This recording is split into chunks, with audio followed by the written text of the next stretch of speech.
Recentemente postamos um vídeo analisando as notícias e os artigos sobre a abolição de um jornal antigo da época do Império, chamado Gazeta de Notícias. O link para esse vídeo vai estar aqui no card. Nosso objetivo era entender melhor como se deu o processo de abolição no Brasil, e conseguimos chegar a conclusões bem interessantes. Como por exemplo, vimos que os escravocratas faziam muita pressão política contra as pautas abolicionistas. Por conta disso, antes da década de 80 do século XIX, o movimento abolicionista era extremamente fraco. Porém, a partir da década de 80, o movimento abolicionista começou a ganhar muita força, e principalmente apoio popular, o que causou uma grande guerra ideológica no país, entre abolicionistas e escravocratas. E foi justamente a luta dos abolicionistas com o apoio da família real contra os escravocratas a responsável pela abolição da escravidão no Brasil. Além disso, vimos também que antes de Isabel assinar a Lei Áurea, os republicanos prometiam abolir a escravidão e se firmavam na causa abolicionista. Contudo, depois da assinatura da Lei Áurea, os republicanos mudaram completamente o discurso e, ao invés de agradecer a família real como qualquer abolicionista teria feito, passaram a defamá-la. Sem contar que há relatos de republicanos que agrediram negros por gritarem na rua "Viva a monarquia". Essas notícias só nos mostram como os republicanos, desde suas origens, sempre foram belos de uns oportunistas que nunca se importaram de verdade. E olha que o jornal não conseguiu esconder isso, mesmo tendo um viés mais a favor da república. Porém, eu sinto que ainda não temos uma base suficiente, sem contar que existe um outro jornal chamado Diário de Notícias, este com viés mais monárquico, contendo muitas notícias interessantes que vale a pena analisarmos. Mas antes, gostaria de pedir humildemente que vocês deixassem o like e se inscrevessem no canal. Além disso, eu tenho percebido que o algoritmo do YouTube não está divulgando os vídeos do canal, por isso é muito importante que eles sejam divulgados manualmente, ou seja, você compartilhe para o máximo de pessoas possível, isso é muito importante. Gostaria também de agradecer novamente ao vasto acervo de jornais digitais da Biblioteca Nacional, e saiba que todas as fontes estarão aqui na descrição para você analisá-las por si mesmo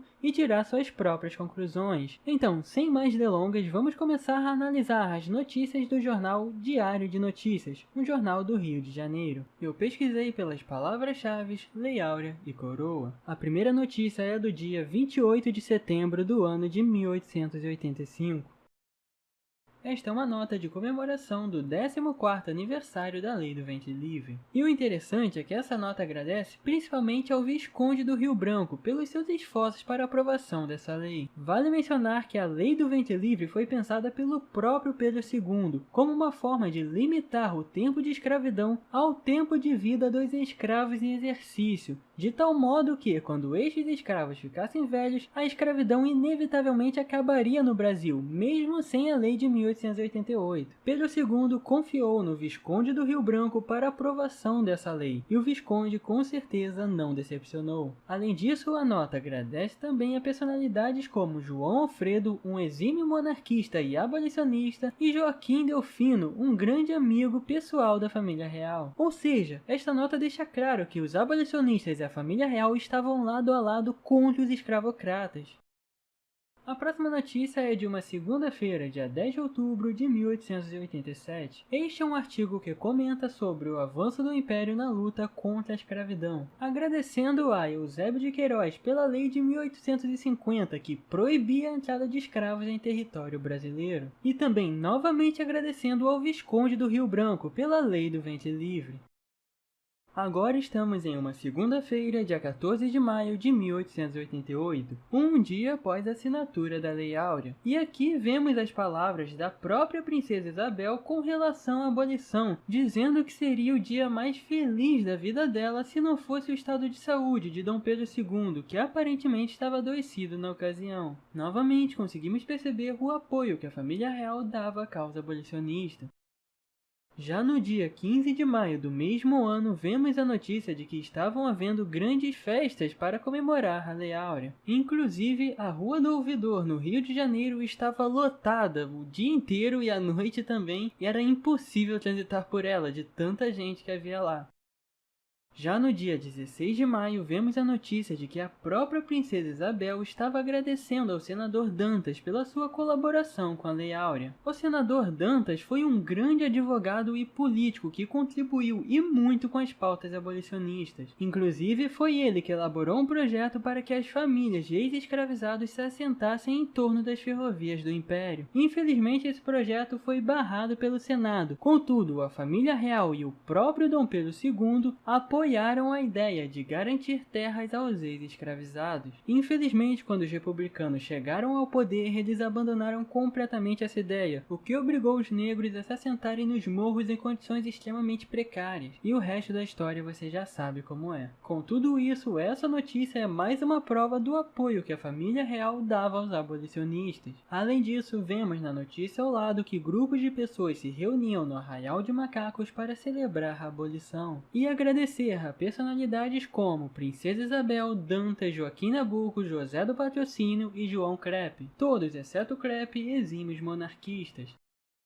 Já na sexta-feira, dia 18 de maio, vemos a notícia de que diversos juízes se reuniram para agradecer à Princesa Isabel e ao próprio Dom Pedro II pela promulgação da Lei Áurea, mais uma prova da participação da família real no processo de abolição. Ainda em 1888, temos a notícia de que na Estação da Rocha houve uma grande festa com bandeiras e até banda de música, e o agente da estação saudou a imprensa, a Lei Áurea e a Princesa Isabel, mais uma vez nos mostrando como as pessoas da época reconheciam a Princesa Isabel como a principal responsável pela abolição. No domingo, dia 20 de maio, vemos a notícia de que o estado de saúde de Dom Pedro II havia melhorado. Além disso, vemos também que o país inteiro estava em festa devido à decretação da Lei Áurea. Ainda na mesma página do jornal, vemos dois poemas em homenagem à abolição, sendo que o primeiro claramente exalta a Princesa Isabel como a grande redentora dos escravos, através do verso: Salve Princesa Imperial Regente, sereis bendita na posteridade, vós que benditas sois da escrava gente. Ela entrou, traz na fronte majestade, no riso as galas tem do sol nascente, na mão nasce-lhe o sol da liberdade. Com certeza, os dois são belíssimos poemas e não deveriam ter se perdido na história. E mais uma vez, principalmente o primeiro poema nos mostra que as pessoas da época e a opinião popular reconheciam a Princesa Isabel como a principal responsável pela abolição.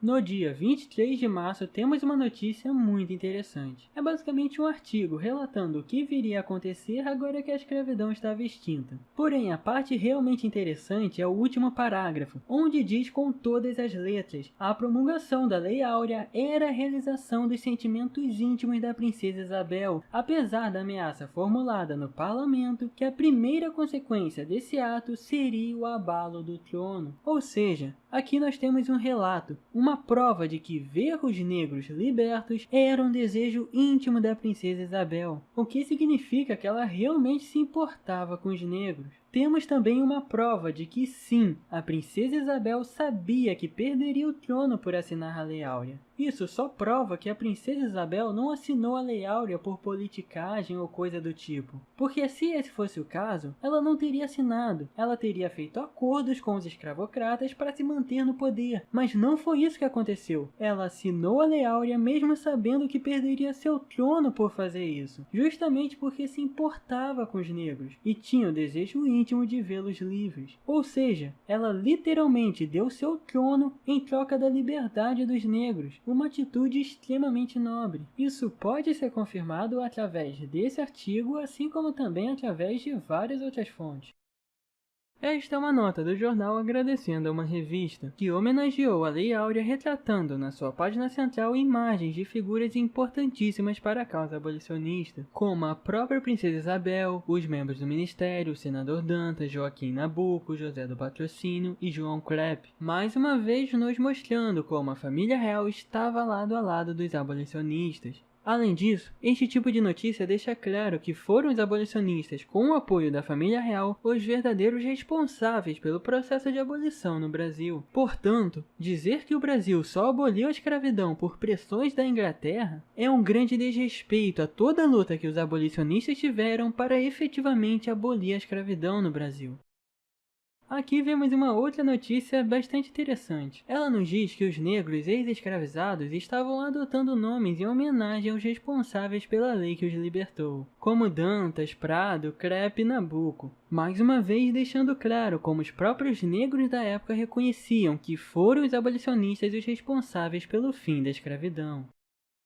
Agora chegamos em 1889, e essa é a última notícia da época do Império. Curiosamente, é uma notícia relatando uma grande manifestação organizada pelos negros libertos como uma forma de agradecer à família real. A notícia relata que os negros ex-escravizados estavam esperando nas estações a passagem do comboio imperial, para saudarem e agradecerem ao próprio Dom Pedro II e a sua filha Isabel por serem os responsáveis pela lei que os libertou. A notícia diz também que muitos negros se ajoelharam quando viram o imperador, demonstrando mais profundo e comovente reconhecimento. Vemos também que em uma das estações, alguns manifestantes tomaram a bandeira da mão dos guardas e obrigaram o trem a parar, levantando calorosas vivas ao Dom Pedro II. Então soltaram alguns fogos de artifício e o trem partiu sob os vivas entusiásticos dos amparados pela Lei 13 de Maio. Ou seja, perceba a moral que a família real tinha principalmente com os negros libertos. E se eles que realmente viveram esse momento da história foram escravizados e viram o processo de abolição com seus próprios olhos, reconhecem que foi a família real dando apoio às causas abolicionistas a responsável pelo fim da escravidão, como você que nasceu há mais de um século depois quer vir dizer que isso tudo é besteira e a família real foi conivente com a escravidão. Você não estava lá na época, mas todos esses manifestantes, os jornalistas, algumas páginas atrás vimos a opinião de vários juízes e poetas. Todo esse pessoal viveu esse momento da história,